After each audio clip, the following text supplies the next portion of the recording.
Bom, estou aqui hoje para falar do Stanley Kubrick e ontem eu assisti um filme do Kubrick, O Nascidos para Matar, e gente, nossa, assim, eu sempre gostei muito do Kubrick, muito, achei ele assim super genial mesmo, e as histórias que ele escolheu para fazer filmes são histórias também que eu gosto muito, me identifico, enfim. Depois do filme eu lembrei o quanto eu amo os filmes do Kubrick e aí eu vim aqui fazer esse vídeo, gravar.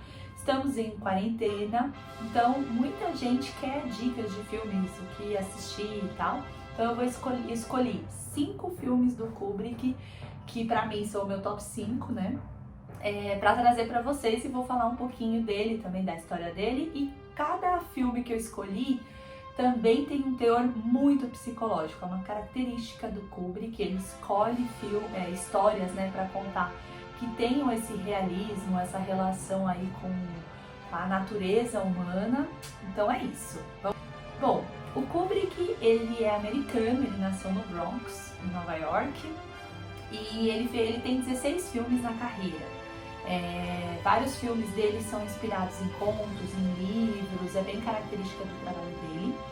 E o Kubrick, ele sempre toca em temas sensíveis, assim, então coisas que são tabus, temas que são difíceis de lidar porque tem a ver com a natureza humana e de forma bem realista, que eu acho que é muito interessante.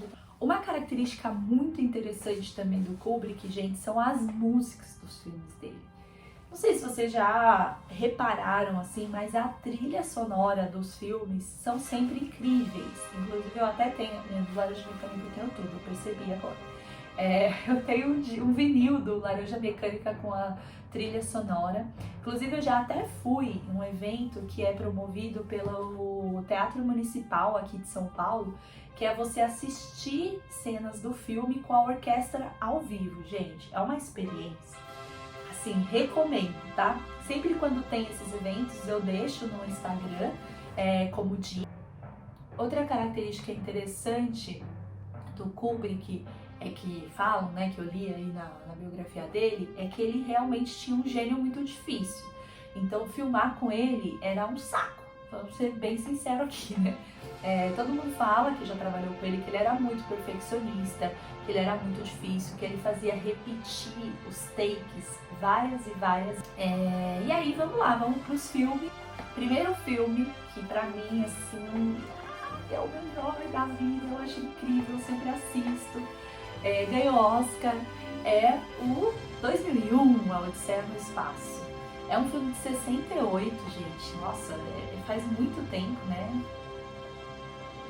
O interessante do filme do Odisseia no Espaço, até eu tenho um livro aqui, que tá aqui, essa versão que eu tenho é da editora Aleph.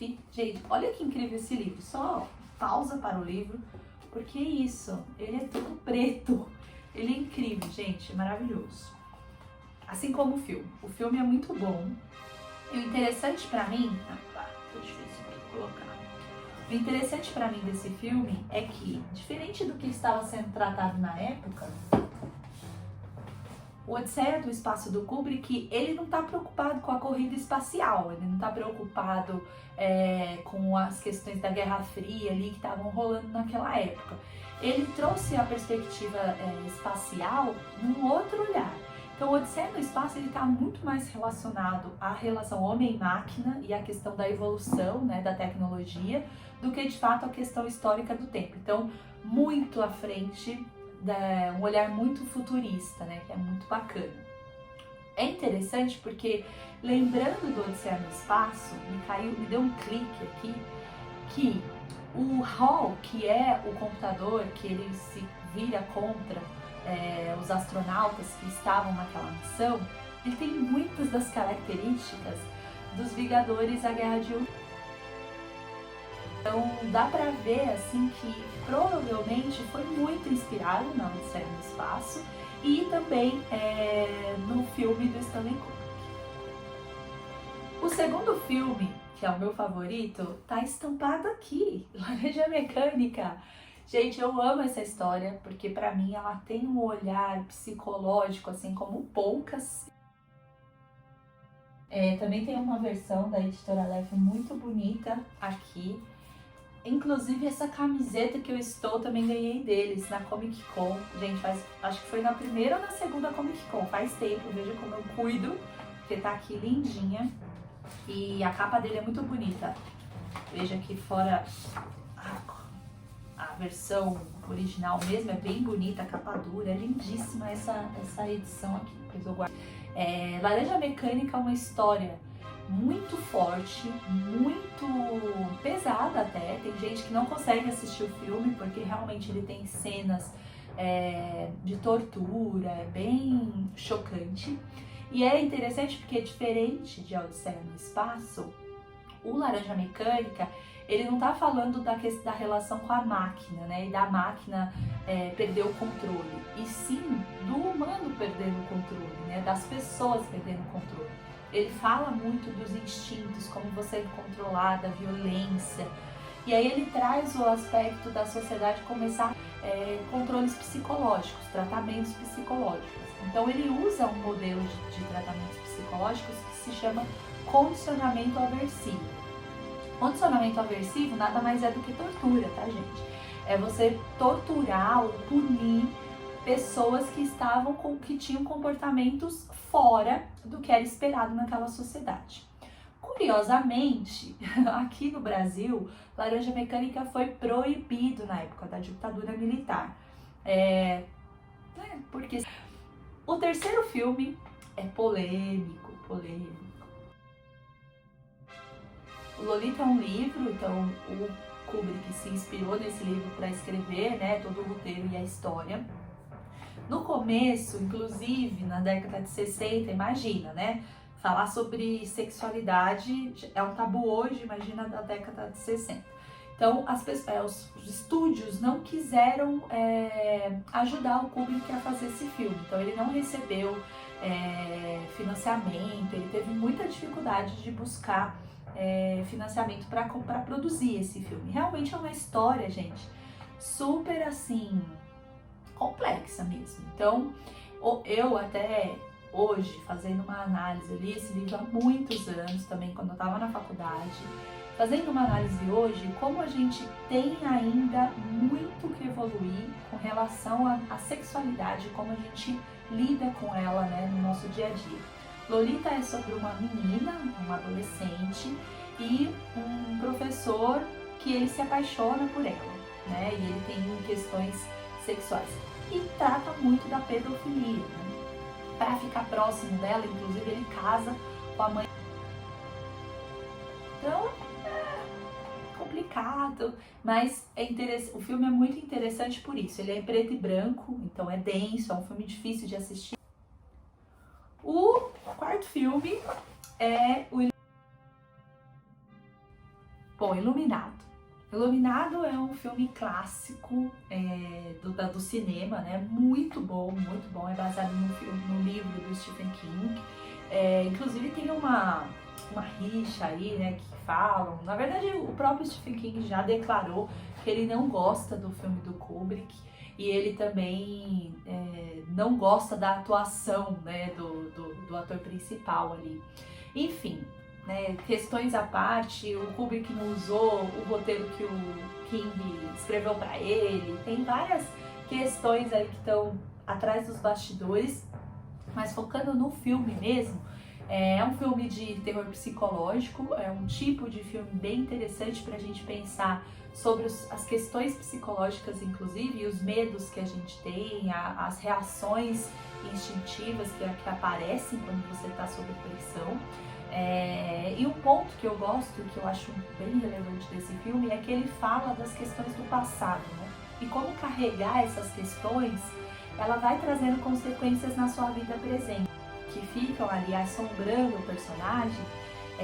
Na verdade, são coisas que ele não resolveu, né? E que uma hora voltam. Então, isso tem tudo a ver também com a psicologia, com o processo terapêutico, da gente buscar essas feridas que, se não cuidadas, se não tratadas, né, elas voltam talvez de uma forma diferente e isso impacta aí toda a vida. O meu quinto filme foi exatamente o Nascidos para Matar. É um filme de 87 E foi muito legal ter revisto, porque eu já não lembrava várias coisas, óbvio, fazia muito tempo que eu tinha assistido. O filme Nascidos para Matar, ele traz uma característica interessante que pra mim, eu gosto muito de ler sobre esse assunto e ver coisas sobre isso, que é sobre o processo de alienação. E o que é isso? O próprio começo do filme, ele mostra os soldados, né? Ele trata a Guerra do Vietnã, e a Guerra do Vietnã conta para os americanos, né, gente? Muito louco, assim, interessante, é que mesmo sendo um filme da década de 80, ele traz temas bem atuais, né? Então ele fala muito sobre o racismo e mostra cenas ali, né? Os próprios soldados americanos brancos sendo racistas com os soldados americanos negros, o racismo com os vietnamitas, então desqualificando, chamando eles de amarelos, enfim, várias. Até interessante porque eu assisti Destacamento Blood, que é o filme do Spike Lee, que tá no Netflix, que fala também da Guerra do Vietnã, mas na perspectiva dos soldados negros. E como ver os dois, assim, muito próximos, foi complementar, foi bem bacana poder ter essa visão de vários lados da guerra. Mas o Kubrick era declaradamente contra a guerra, né? Então era uma crítica ao processo americano de invasão ali do país, e várias vezes os soldados falam no filme, né? Mas a gente veio para salvar eles não são gratos por isso.